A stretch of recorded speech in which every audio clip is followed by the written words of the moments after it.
The folding table wobbled every time someone leaned on it to sign the cap in front of General Everett Solan. He'd learned to press his knee against the leg to keep it steady. Third fair this year, same routine: smile, sign, shake a hand, keep moving. The Veterans Fair filled the fairground behind the county armory, rows of white tents, a flag on every pole, a coffee urn the size of a trash can hissing under a striped awning. Somewhere past the food trucks, a band was tuning up, guitar strings sliding flat to sharp and back.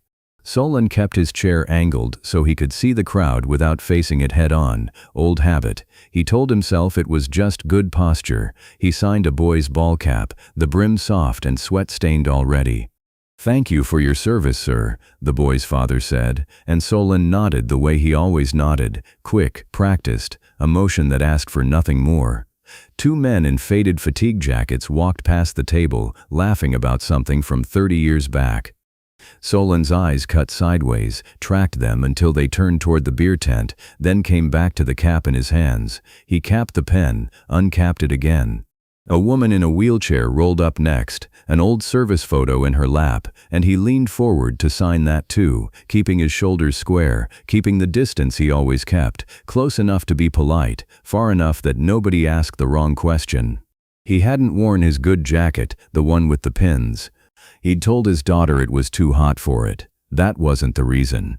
A loudspeaker crackled somewhere near the main tent. Then 3 tones, the opening whistle for the noon program, the same signal they used every year to call everyone toward the stage.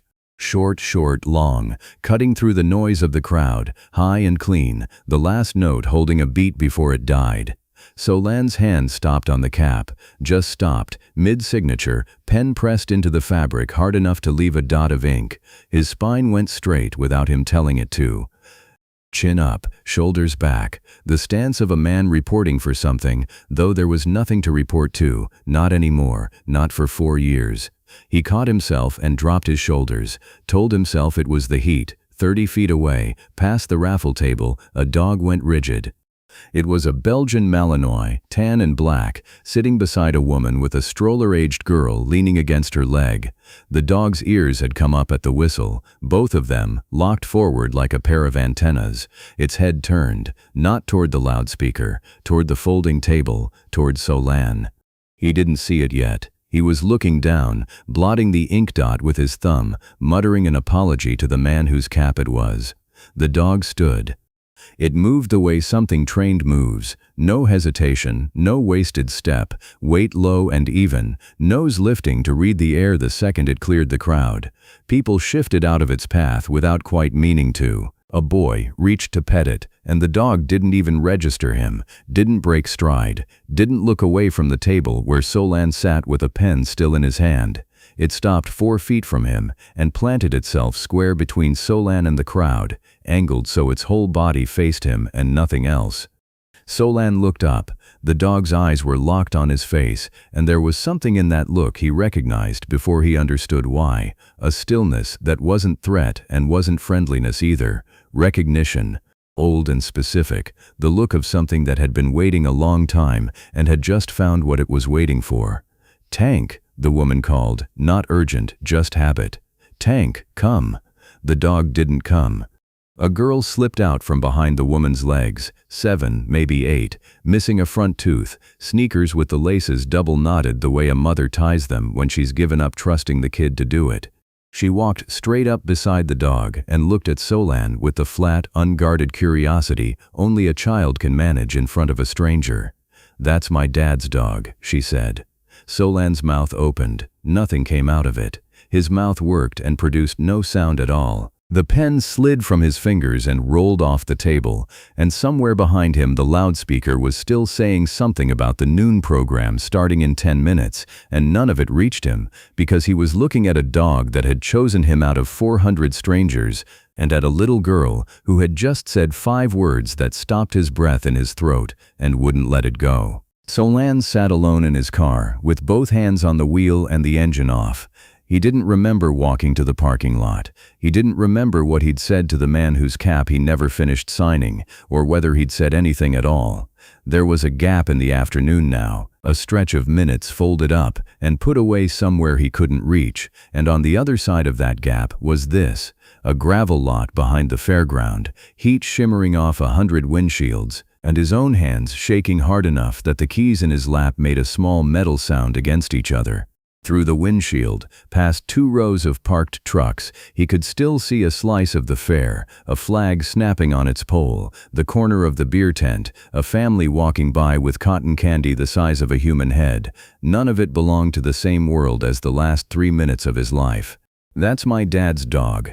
He pressed the heel of his hand against his sternum, like he could push the words back out through his ribs if he tried hard enough. 4 years he had walked around with this in a box, sealed, unopened, in a part of himself he visited only at 3 in the morning when sleep wouldn't come. 4 years, and he had never once let himself picture the dog. He'd pictured the men. He'd pictured Danny Marsh's face from the personnel file, a photograph he'd looked at exactly once and then never again, because looking at it a second time felt like something he didn't have the right to do. But he had never pictured the dog going home to a family. He hadn't let himself get that far. He hadn't pictured a daughter either, a specific one, with a missing front tooth and double-knotted laces, old enough now to walk up to a stranger at a folding table and say 5 words that would take the ground out from under him. The night came back to him, whether he wanted it or not. 0200, a briefing room lit too bright for the hour, coffee gone cold in a paper cup he never drank from, the hum of a window unit that couldn't keep up with July. A report on his desk, a convoy route needed changing, fast, before dawn, before the window closed. He remembered the exact weight of the pen in his hand, cheap government-issue plastic, the cap already chewed at one end by someone before him. He remembered signing his name under the order that moved the platoon through a corridor his own intelligence officer had flagged twice as unreliable, because the alternate route added 6 hours, and 6 hours meant 6 hours of exposure somewhere else, and somebody, that night, had to decide which 6 hours mattered less. He had decided. He remembered the sound the pen made against the paper. He remembered thinking, even as he signed it, that he would carry this decision the rest of his life, and being wrong about how heavy that actually was. 3 men were alive today because of what happened after that signature. He knew their names.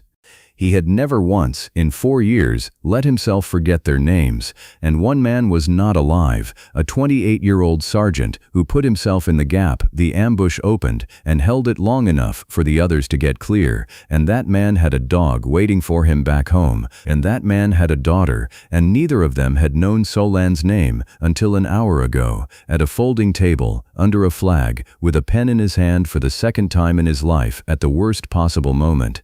He'd told himself for 4 years that staying away was the kind thing to do, that showing up on their porch with his rank and his regrets would only reopen something that had scarred over as much as it was ever going to.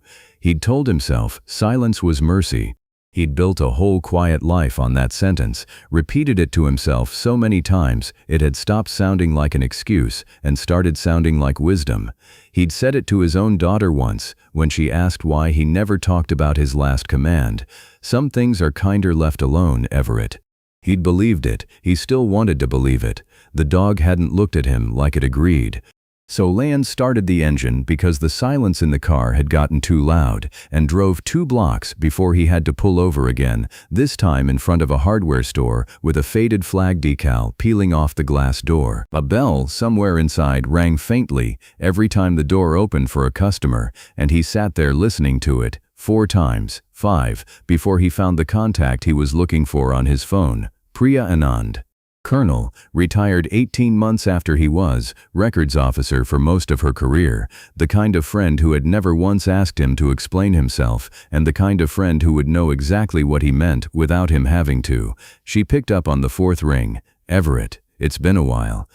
"Priya." His voice came out rougher than he meant it to. He cleared his throat, tried again. "I need to ask you something, and I need you to not ask me why yet."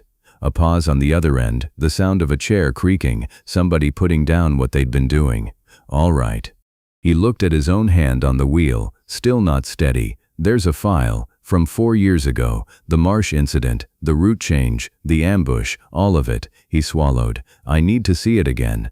The silence that followed lasted long enough that he thought the call had dropped. Everett, Priya said finally, careful in a way that told him she already knew exactly which file he meant. I need you to be sure, because once you open that back up, there's no putting it away again. He looked at the hardware store's faded flag decal, half peeled from the glass, flapping slightly where a corner had come loose in the wind. A woman came out carrying a bag of birdseed, and the bell rang again, and the ordinary sound of it felt like it belonged to some other, easier life he wasn't part of anymore. I'm sure, he said, and knew, even as he said it, that he wasn't. The email came through at 6:40 the next morning, and Solan had been at his desk since 5, watching the inbox the way a man watches a pot he already knows is going to boil over. His house was quiet in a way it hadn't been quiet in years. His wife had passed 11 years back, his daughter lived 2 states over with kids of her own, and most mornings he liked the quiet fine. This morning it sat on him wrong. He'd made coffee and let it go cold twice already, the same paper cup habit he'd carried since the army, except now the cup was ceramic and nobody was going to hand him a fresh one. Priya had called him back the night before, late, after he'd already given up expecting to hear from her. She hadn't asked how he was doing. She'd asked one question, was he sure he wanted it sent to his personal email and not a secure line, because once it left her hands that way, it left her hands for good, and he'd said yes, and she'd gone quiet on the other end long enough that he'd thought she might change her mind. I pulled this file myself, 4 years ago, she'd finally said. I stamped part of it. I know exactly what's in it, Everett, and I know exactly what isn't. He hadn't understood what she meant by that. He hadn't asked. He'd just thanked her, and she'd said something short about owing nobody an explanation for doing the right thing 18 months too late, and hung up before he could ask what she meant by that either. Priya's name showed up in his inbox at 6:41, subject line blank, 1 attachment. He almost didn't open it.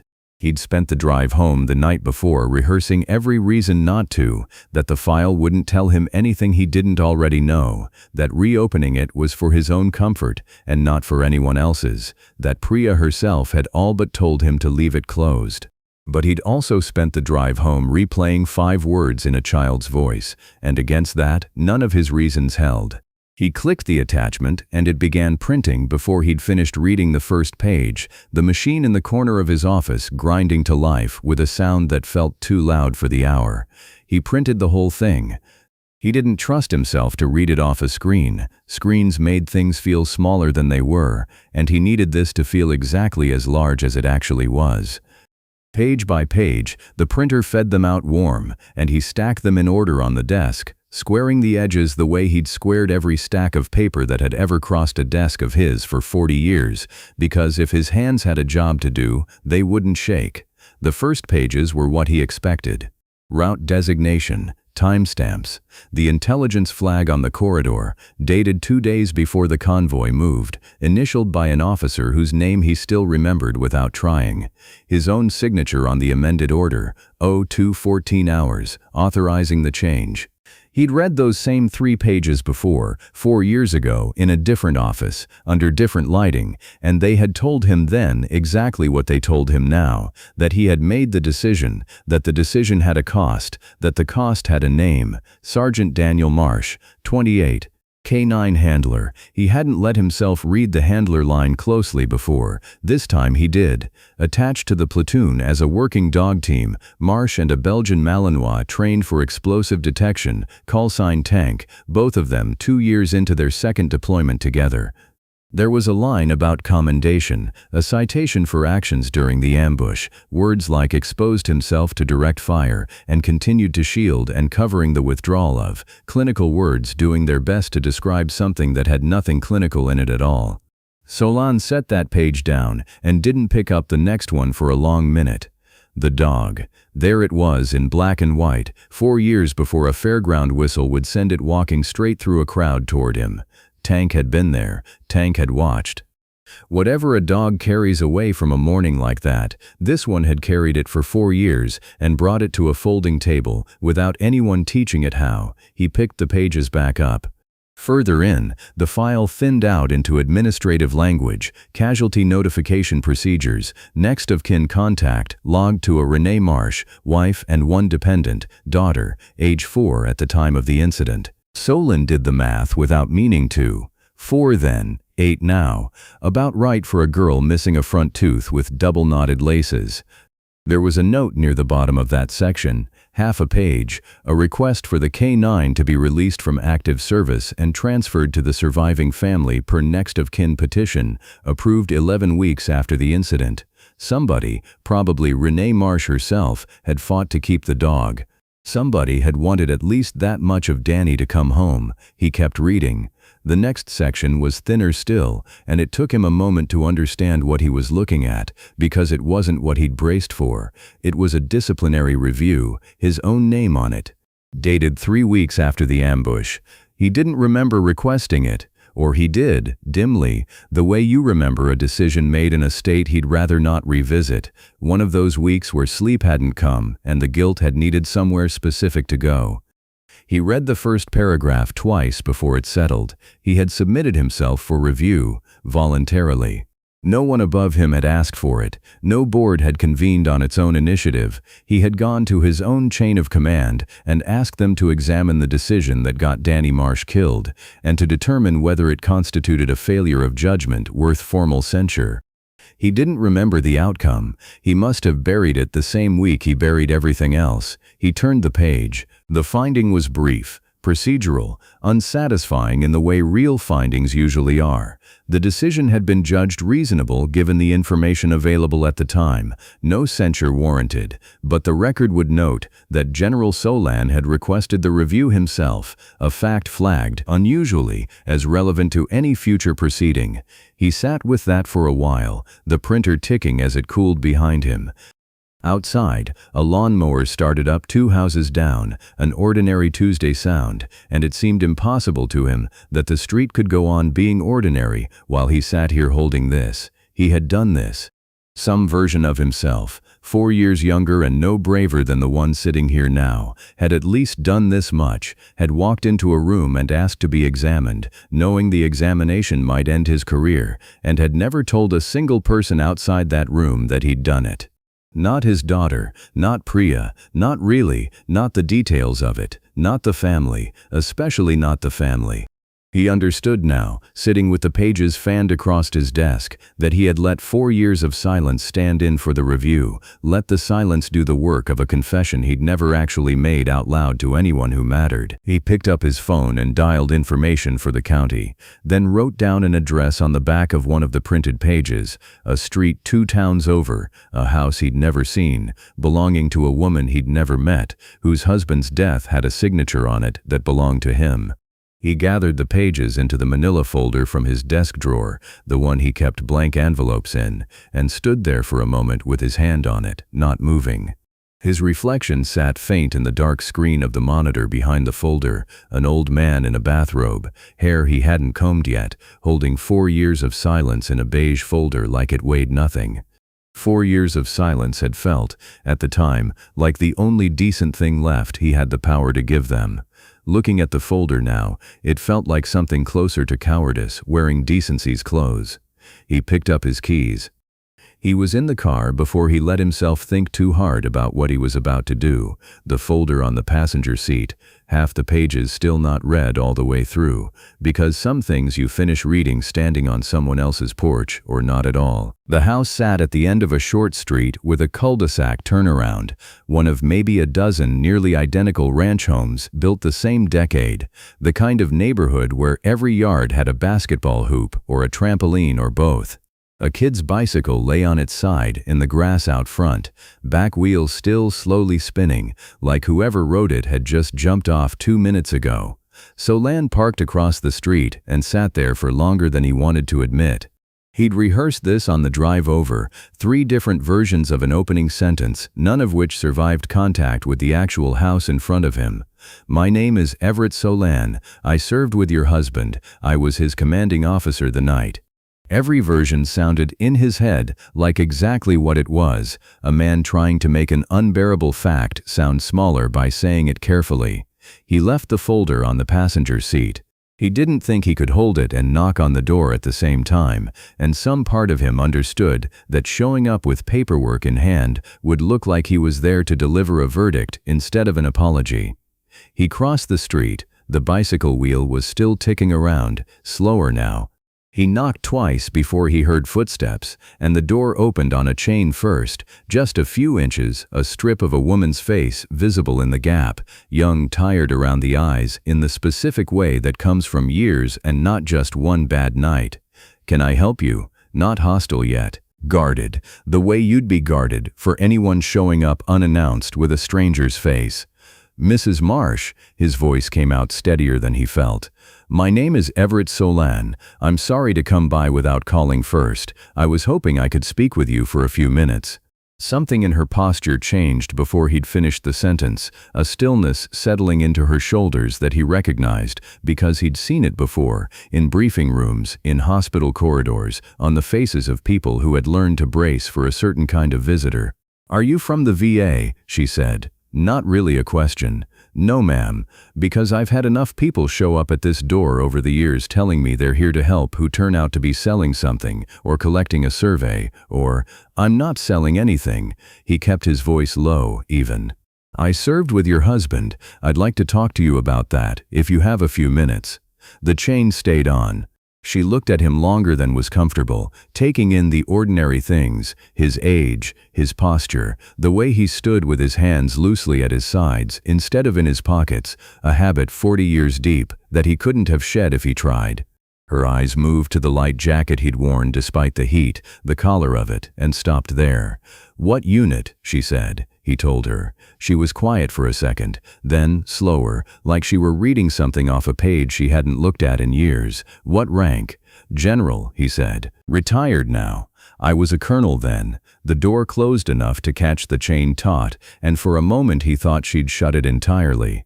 Then it opened again, chain unhooked this time, and she stepped into the frame fully, a woman maybe mid-30s, hair pulled back loose, a dish towel still in one hand from whatever she'd been doing before the knock.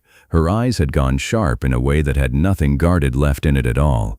"You're the one," she said. "Mrs. Marsh, you signed it." Her voice didn't rise, it went flatter instead, and flatter was worse. "The order, the route change. I read the casualty report enough times to know the language, General. Amended by order of. That's you." "Yes." He didn't try to soften it. He'd promised himself in the car that whatever else happened on this porch, he wasn't going to make her listen to him hedge. "That's me." She stood there with the towel twisted tight in her fist, and for a second neither of them said anything, the bicycle wheel behind him, finally coming to a stop somewhere in the grass. "4 years," she said.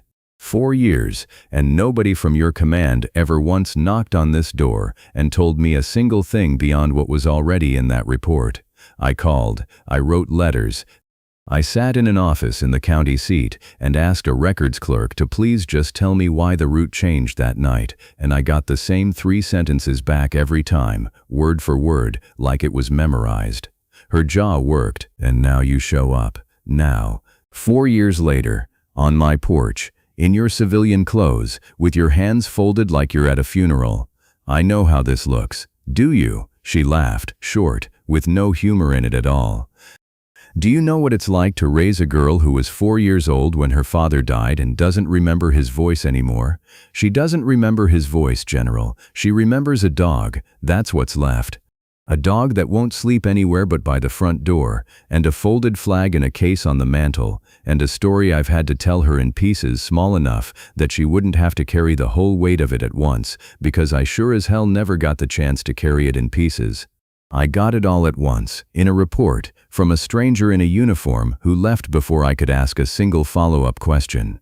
I'm not here to defend the decision, Solan said. I came because what? Her voice cracked on the word, the first crack in it since she'd opened the door. And she hated it. He could see that, could see her hating the sound of her own voice breaking in front of him. Because you saw us somewhere and felt bad? Because it's easier now, 4 years out, when the anger's had time to go quiet, and you figure maybe it's safe to show your face? Because I owe your husband a salute I never gave him, Solan said, and his own voice went unsteady on the last word, unsteady in a way he hadn't planned and couldn't stop. I signed that order, and men are alive because of it, and one man isn't, and I have spent 4 years telling myself that staying away from you and your daughter was the respectful thing to do, and I only understood yesterday, at a fairground, in front of your own daughter and your own dog, that it was never respect, it was cowardice. I came here because I don't have the right to keep being a coward about it anymore. Renee Marsh stood very still. Behind her, through the screen door, he could hear the scrabble of nails on a hardwood floor, and a moment later a dog's shape filled the gap behind her legs. Tank, ears already forward, body already tense, some animal memory firing the instant it caught the sound of his voice through the screen. "Get inside, Tank," Renee said without turning, and the dog didn't move. "I'm not asking for forgiveness," Solan said. "I know that's not mine to ask for. I just wanted you to hear it from me, finally, instead of from a report." "You don't get to decide when that's owed to me," Renee said, and now her voice had gone hard and flat and final, the crack sealed back over. "You had 4 years to knock on this door, and you picked the 1 week my daughter is old enough to ask questions I don't have easy answers for, and you show up unannounced expecting what? Gratitude? Absolution? I don't know what you came here expecting, General, but it isn't happening today. Renee, don't." The word came out sharp enough that he actually stopped. "You don't get to use my first name. You don't know me. You knew a decision 4 years ago at 0200 in a briefing room I'll never see. That's all you know." She stepped back, hand already on the door. "Please leave." "I'll leave a card," he started, reaching for his jacket pocket. "I don't want your card." He set it on the porch railing anyway, quietly, and stepped back off the top step before she could tell him not to. The door shut. Not slammed, worse than slammed, closed with the careful, controlled force of someone who wanted to slam it and refused to give him the satisfaction. Solan stood on the walkway for a moment, the bicycle silent in the grass, the whole street gone quiet around him the way streets do in the middle of a weekday afternoon. He turned to go back to his car, already composing the apology he'd write Priya for putting her in this position, already rehearsing how he'd explain to his daughter why he looked like this if she called tonight. He was 3 steps from the curb when something made him glance back at the house.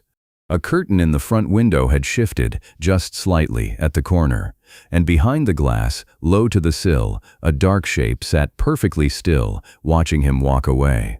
Solan kept the folder on his kitchen table for 3 days without opening it again. He told himself he was giving Renee Marsh room. That was the word he used, room, like distance was a kindness he could still offer even after she'd told him plainly it wasn't. He went through his days the way he always had, a walk in the mornings, the newspaper he still had delivered even though half the news in it was a day old by the time he read it. A call with his daughter on Sunday, where he said nothing about any of this. But the folder sat there on the table where the mail usually piled up, and every time he passed through the kitchen his eyes went to it, a small square of attention he couldn't train himself out of. The first night, he ate dinner standing at the counter instead of sitting across from it. The second night, he moved it to the far corner of the table, as if 6 extra inches would matter. By the third night, he'd stopped rearranging anything and just sat there across from it with a cup of coffee he didn't drink, running the porch conversation over in his head for the 100th time, trying to find the sentence that might have gone differently and not finding one. He thought about calling his daughter and telling her everything, not the version he'd been giving her for 11 years, the clean version where his career had simply ended in retirement and nothing more complicated than that, but the whole of it, the file, the porch, the dog's eyes locked on his face across a fairground. He picked up the phone twice, he put it down twice. Some sentences he was learning didn't get easier to say just because you'd finally decided to say the hardest one out loud to a stranger's door. On the third evening he sat down across from the folder and made himself admit what he'd known since the porch closed on him, that he had done the one thing he came to do. He had told her. She had heard it, and she had told him to leave, and both of those things were now permanently true and could not be undone by another visit, another card left on another railing, another rehearsed sentence about salutes he never gave. He put the folder back in the desk drawer. He didn't lock it. He told himself that meant something, that some part of him wasn't ready to call this closed, but he pushed the drawer shut all the way, and he didn't take it back out. Asterisk 2 towns over, in a kitchen with a dish towel still slightly damp on the oven handle, Renee Marsh sat at her own table long after Lucy had gone to bed, a glass of water in front of her that she hadn't touched. She'd told her sister about the visit over the phone that night, in the flattest voice she could manage, because if she let any heat into it she was worried what would come out wasn't heat at all but something closer to grief, 4 years old and never fully drained. Her sister had asked the obvious question, "Are you going to call him back?" And Renee had said no, so fast it surprised even her. She meant it. She'd spent 4 years building a version of her life that Lucy could stand inside safely, a version with soft edges around the hardest facts. And she was not going to let one man's guilt come knocking and rearrange all of it in an afternoon just because he'd finally decided, on his own schedule, that he was ready to feel bad out loud. She thought about the way he'd said it, though. Not gratitude, not absolution.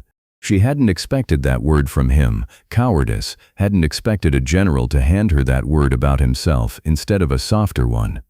It sat wrong in her chest, not because it excused anything, but because it was the same word she used about herself sometimes, late, when she was tired enough to be honest. She had been keeping Danny's death soft-edged for Lucy's sake, yes, but some of it had been for her own sake too. Some of it had been easier than looking straight at it. She pushed the thought away. It didn't change anything. A man's honesty about his own failure didn't erase 4 years of silence, and she wasn't going to let herself get talked into forgetting that just because he'd finally found the nerve to say a hard thing to her face. The business card was still on the porch railing. She'd seen it every time she'd stepped outside to get the mail, weather starting to curl one corner of it, and every time she'd told herself she'd throw it away, and every time she hadn't. It wasn't sentiment. She told herself it wasn't sentiment. It was that throwing it away felt like a decision, and not throwing it away felt like nothing at all, and nothing at all was easier some days than deciding anything. She decided, sitting at that table with the water going warm in front of her, that she would not call him.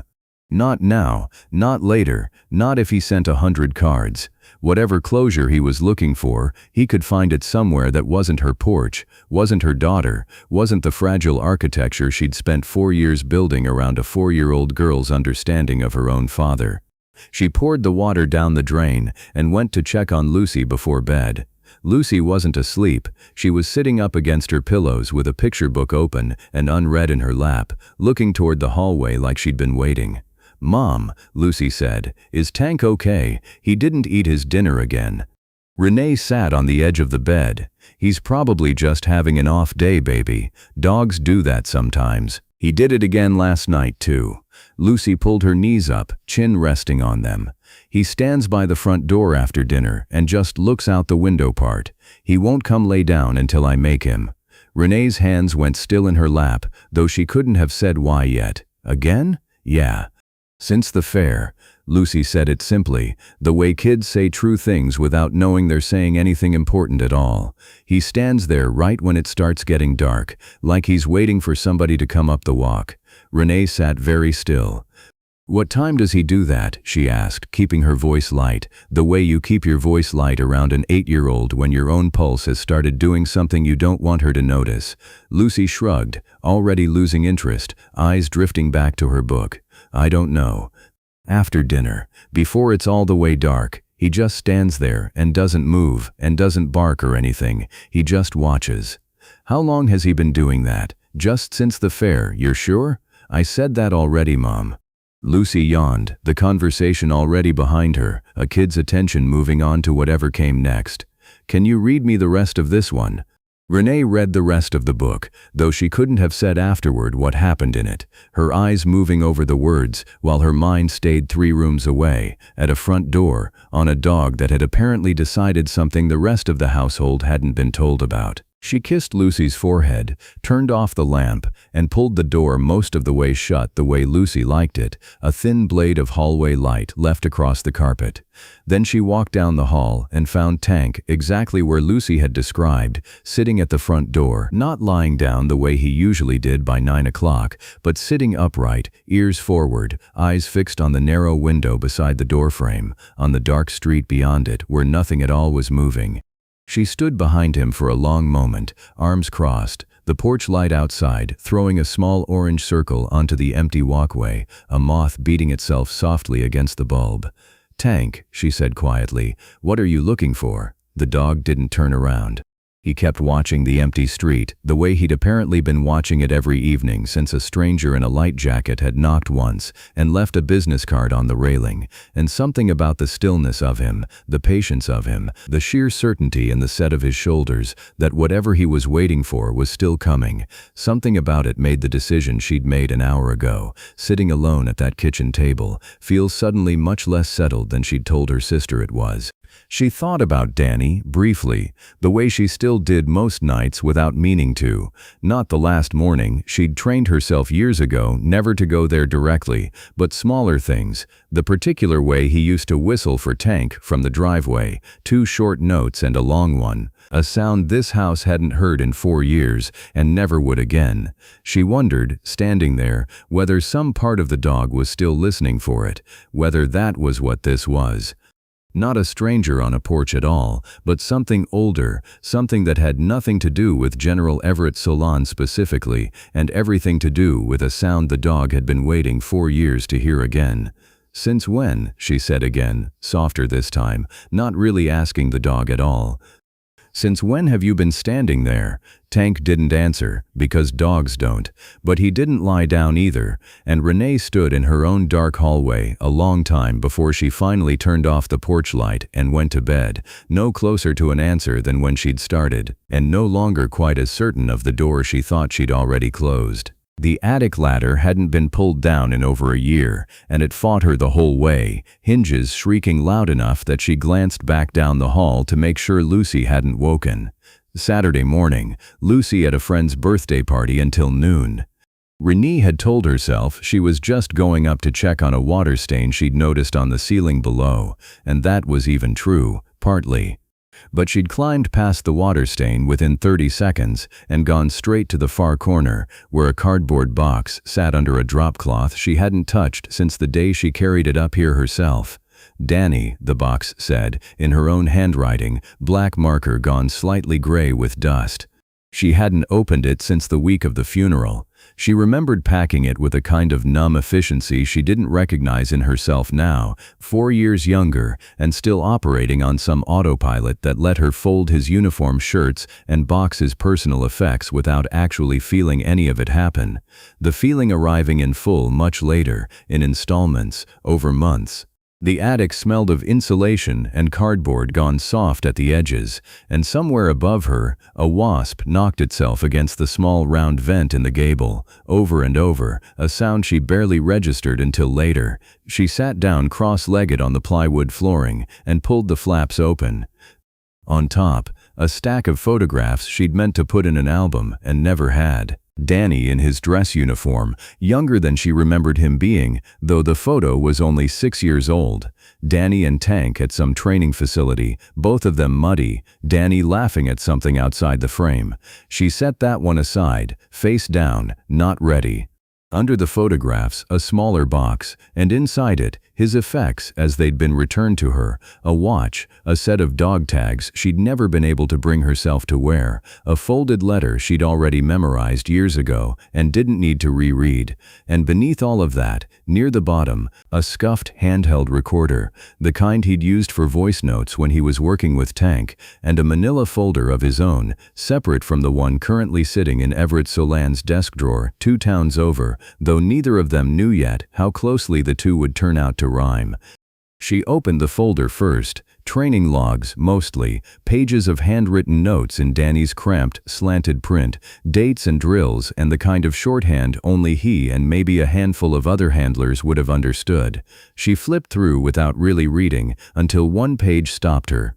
A section headed Recall Signal, Field Conditions. Danny had written in the margin a note to himself. Tested whistle cue at range under ambient noise. Tank responds to 3-tone pattern, short, long at distances up to 40 meters even with vehicle traffic present. Cue trained since puppyhood. Unlikely to fade. Use as backup recall if verbal command compromised. Renee read it twice, then a third time. She thought of 2 nights ago, standing behind Tank in the hallway, and the memory she'd let surface without letting herself finish it. Danny in the driveway. That whistle, 2 short notes and a long one. The sound this house hadn't heard in 4 years. She picked up the handheld recorder with hands that had gone slightly unsteady and turned it over. There was a strip of masking tape on the back, with a battery status scrawled in Danny's handwriting, dated the week before he died. She had no idea if it still worked. She hadn't touched it in 4 years, hadn't wanted to, had told herself at the time that some things were better left unheard, that whatever was on it belonged to a life that had already ended and didn't need reopening. She carried the box down the ladder in 2 trips, the recorder and the training folder tucked under one arm, and found a plug for it eventually, an old adapter in the junk drawer downstairs, and sat at the kitchen table with the recorder connected to a speaker Lucy used for her tablet, her thumb hovering over the play button for a long time before she pressed it. Static first. Then Danny's voice, close to the microphone, a little rushed, a field note, recorded fast between drills, exactly the kind of thing he did dozens of times a week that she'd never once thought to ask him about while he was alive. Training log, Tuesday. Working on recall reliability under stress conditions. Then his voice pulled back slightly, and she heard the sound she'd been half expecting and still wasn't ready for. A whistle, sharp and clear even through 4 years of dust on an old speaker, short, long, the exact pattern from his notes, the exact pattern from the driveway, the exact sound this house hadn't heard since the week he shipped out for the deployment he never came home from. She sat with her hand over her mouth for a long moment after it ended. Outside, a car passed slowly, headlights sliding across the kitchen wall and gone, and the ordinary sound of it felt wrong against what she'd just heard, the way the lawnmower down the street had felt wrong to Everett Solan 3 days earlier, though she had no way of knowing that, no way of knowing how many small ordinary sounds were currently failing to comfort 2 people who had never once been in the same room on purpose. It wasn't proof of anything, not really. It was a training recording, made for a reason that had nothing to do with grief or ghosts or anything her mind wanted to reach for at 11 o'clock on a Saturday morning alone in her kitchen. But it explained something she hadn't been able to name since the fair, why Tank had gone rigid at a public address whistle in a crowd of 400 strangers, why he'd planted himself in front of a man he had never, as far as she knew, met before that day. Something about that whistle wasn't a stranger to him at all. Something about it was Danny's, encoded years deep, the last working language between a man and a dog who'd trusted each other with their lives more than once, and no 4 years of silence had been long enough to erase it. She thought about Everett Solan standing on her porch saying the word cowardice about himself, unprompted, before she'd even accused him of it. She thought about a business card curling at one corner on her porch railing that she still hadn't thrown away. She thought about Lucy asking why Tank wouldn't eat, why he stood at the door every evening like he was waiting for something.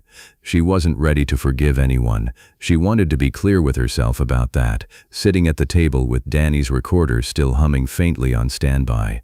This wasn't forgiveness. This was something smaller and more specific.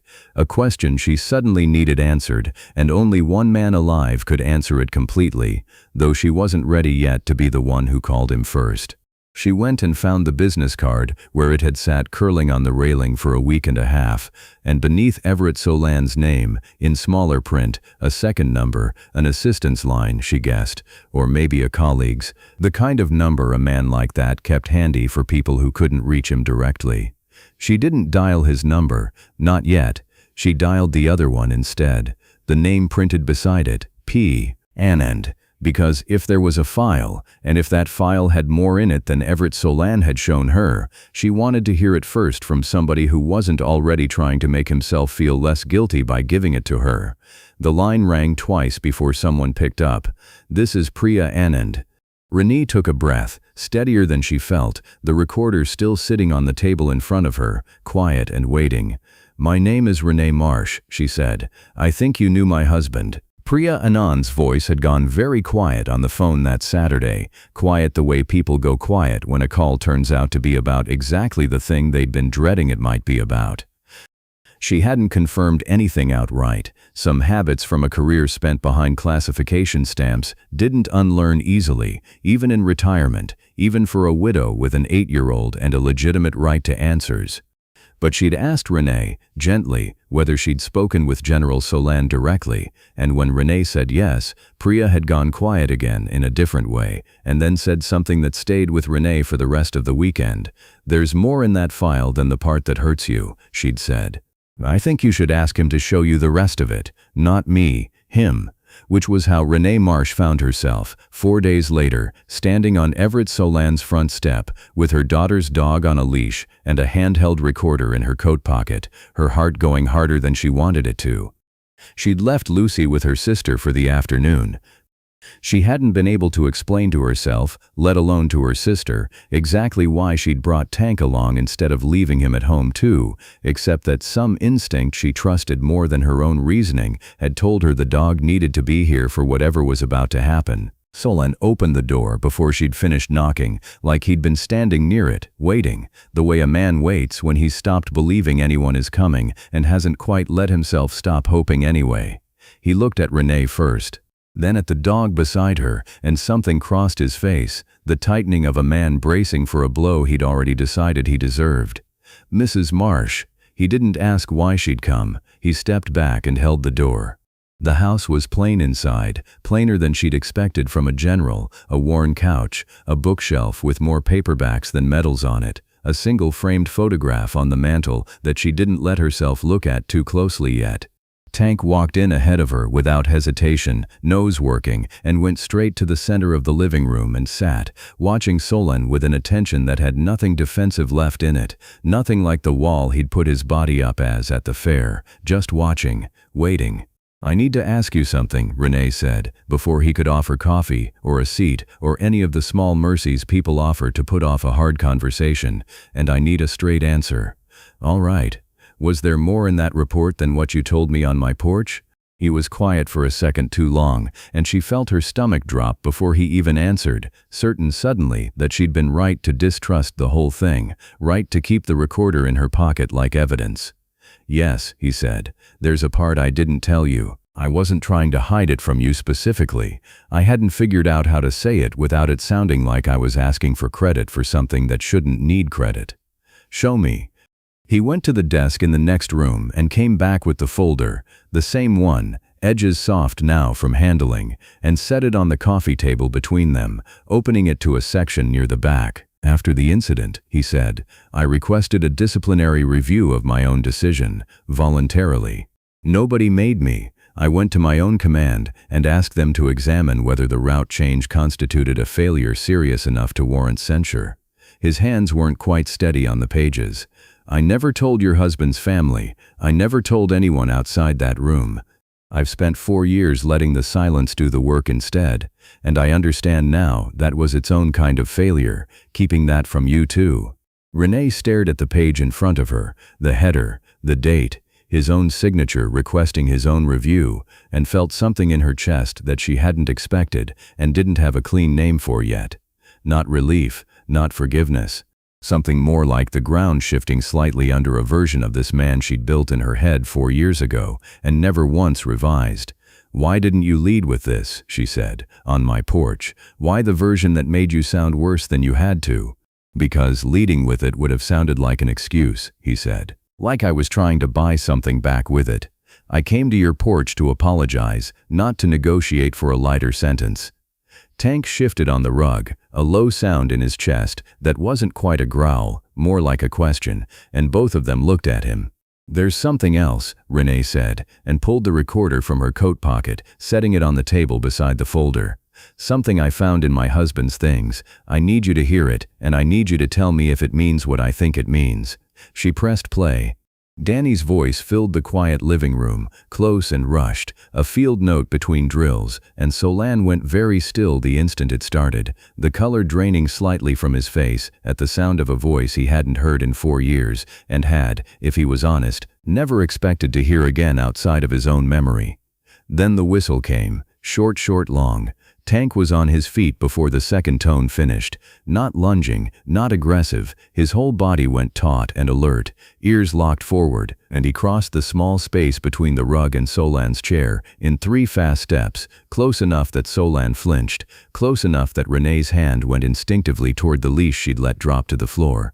But the dog didn't strike. He stopped a foot from Solan's knee and stood there trembling, head tilted toward the speaker, where the recording was already fading back into static, a sound working its way through him that had nothing to do with threat at all. It was recognition. The same recognition that had driven him across a crowded fairground weeks ago, except this time there was nothing between him and the source of it. No crowd, no distance, just the last 3 tones of a whistle he'd been trained on as a puppy and had apparently never once, in 4 years of quiet domestic life, stopped listening for. "He knows that sound," Renee said, very quietly. "He's known it the whole time," Solan said, his throat tight around the words. "That's what he heard at the fair. There was a signal whistle for the noon program, 3 tones. I heard it too. I didn't understand why my own spine went straight, why I felt like I was reporting for something. It's the same pattern." He looked down at the dog now pressed against his knee, not backing away from it, letting it happen. He wasn't reacting to me specifically that day. He was reacting to the sound. I just happened to be standing under it. Renee sat with that for a long moment, watching her husband's dog lean its full weight into the leg of the man who had signed the order that ended Danny's life, watching the animal do something she herself hadn't yet managed in 4 years, get close enough to actually touch the thing that scared him most, instead of standing across a room from it forever. Her phone buzzed in her coat pocket. She'd asked Priya, before she left the house, to call back once she'd had time to pull the exact language of the review, and she answered it now with her voice not entirely steady. "It's real," Priya said, without preamble, like she'd been waiting with the file already open. "The voluntary review. I processed part of that record myself. Everett requested it 11 days after the incident, before any board or command asked him to. I know because I was the one who logged the request. He never told anyone. I've carried that fact around for 4 years, wondering if I should be the one to say it, and I decided a long time ago it wasn't mine to say. It had to come from him." "Thank you," Renee said, and hung up before her voice could do anything she didn't want it doing in front of him. Solan was still crouched by the dog, one hand resting finally on the thick fur at Tank's shoulder.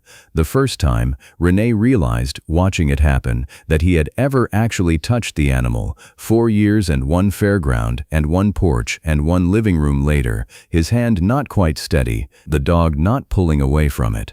Renee looked at the folder open on the table, at the recorder gone silent beside it, at the 2 of them, man and dog, closer to each other in that moment than either of them had let themselves get to anyone in 4 years.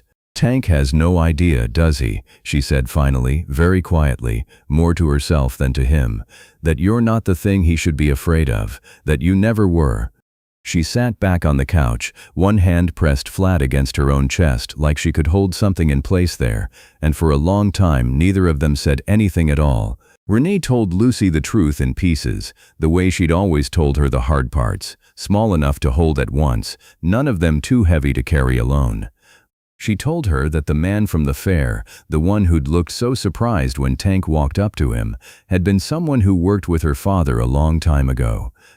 That he'd made a hard decision one night that some men are alive today because of, and that her father was very brave, and that the man had come to say he was sorry it had cost them so much.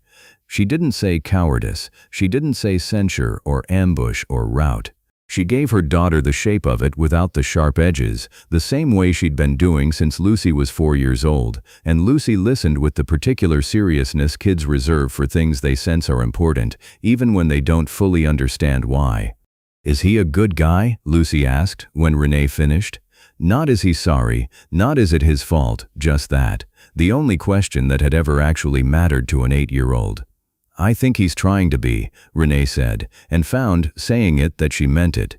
Asterisk, she called him 3 days later and invited him to come by on Sunday afternoon. Nothing formal. She told him on the phone she wanted to put something small together, a few flowers, one of Danny's photographs on the table outside, nothing that would make Lucy feel like a stranger's grief was being performed in her front yard. Just a quiet hour, together, in the place where Danny used to sit. Solan arrived a few minutes early and sat in his car at the curb, rather than walk up before the time she'd given him. The same instinct that had once kept him circling a fairground at a polite distance, now working in his favor for once. When the hour came, he crossed the street slowly, past the same bicycle, upright against the porch rail, this time, instead of lying in the grass, and stood at the bottom of the front steps, the way he had the first time, hands loose at his sides, waiting to be let closer. The door was already open. Renee stood in the frame, no chain this time, dish towel nowhere in sight, and behind her, low against her leg exactly where he'd been the first day at the fair, Tank sat with his ears forward, and his whole body already leaning slightly toward the door. "Come in," Renee said. He stepped up onto the porch, and this time the dog didn't plant itself between him and anything. Tank came forward instead, unhurried, and pressed his head briefly against Solan's leg the way a dog does with someone it has decided, finally and completely, belongs somewhere close. They walked through the house together to the small backyard, where a folding table held a pitcher of lemonade sweating in the afternoon heat and a framed photograph of Danny propped against a mason jar of wildflowers Lucy had picked herself that morning, stems still a little crooked in the water. Lucy was already out there, cross-legged on the grass, and she looked up when the screen door opened, studying Solan for a moment with the same flat, direct curiosity she'd had at the fair. "Hi," she said. "You're the general." "I am." He crouched, carefully, mindful of his knees, until he was closer to her height. "You're Lucy." "I know," she said it simply, not unkindly, and went back to what she'd been doing, arranging 3 more wildflowers into the jar with the concentration of someone doing very important work. After a moment, without looking up, she added, "Tank likes you now. He didn't used to." "No," Solan said, "he didn't. He's usually right about people." Lucy set the last flower in place and sat back to look at her arrangement. "My dad trained him." "I know," Solan said, and something in his voice made Renee glance over at him, at the careful, unhurried way he was letting himself be here, in this yard, at this table, without trying to rush past the discomfort of it or fill the silence with more apology than the moment could hold. They sat for a while, the 3 of them and the dog, the lemonade sweating itself into small rings on the table, the late afternoon light going gold and long across the grass. Nobody said very much. Renee told a small story about Danny that had nothing to do with the war at all, a summer he'd tried and failed to build Lucy a treehouse and ended up just nailing a board between 2 low branches that she used to sit on like a throne. Solan laughed, actually laughed, a sound that seemed to surprise even him. Tank moved between them slowly over the course of the hour, first at Renee's feet, then stretched half beneath the table, and finally, as the light started to lean orange, over to where Solan sat, settling down against his leg with the loose, unguarded weight of an animal that has decided, completely, it has nothing left to defend against. Lucy watched this happen from across the table, chin propped on both hands. "Hey," she said, to Solan, like the idea had just occurred to her, though something in her tone suggested it hadn't, not entirely. "Do you want to come sit by him, like actually next to him? He likes that better than you being all the way over there." Solan looked at Renee first, an old habit, asking permission from the person whose house this was, even when the question had come from someone else. Renee nodded, small and easy, the kind of nod that cost her nothing anymore. He got up, came around the table, and lowered himself onto the grass beside the dog, his knees complaining audibly enough that Lucy laughed, a real laugh, bright and unguarded, and Tank shifted just enough to rest his head across Solan's leg, and closed his eyes. The photograph of Danny caught the last of the light, propped against the jar of crooked wildflowers, and nobody moved to turn on the porch lamp, even as the yard slipped toward dusk. Tank lay stretched between them, one shoulder against Renee's foot, his head resting on Solan's leg, breathing slow, unhurried, asking nothing of anyone. Lucy leaned back on her hands in the grass, looking at the two of them, at the dog settled easy between two people who weeks ago had been strangers braced against each other across a folding table. She smiled, small and satisfied. "That's my dad's dog," she said again, quieter this time, no accusation left in it, just a fact she was glad to say out loud. Solan looked down at Tank's head on his knee, at the steady rise and fall of the dog's ribs, and rested his hand, finally flat and unhurried, along its back. "I know," he said. Nobody said anything else. The wind moved once through the yard, lifting the edge of the tablecloth, and somewhere down the street a screen door opened and closed, an ordinary evening sound settling over an ordinary yard. The three of them and the dog stayed where they were as the sky went from gold to soft gray, in no hurry to be anywhere else.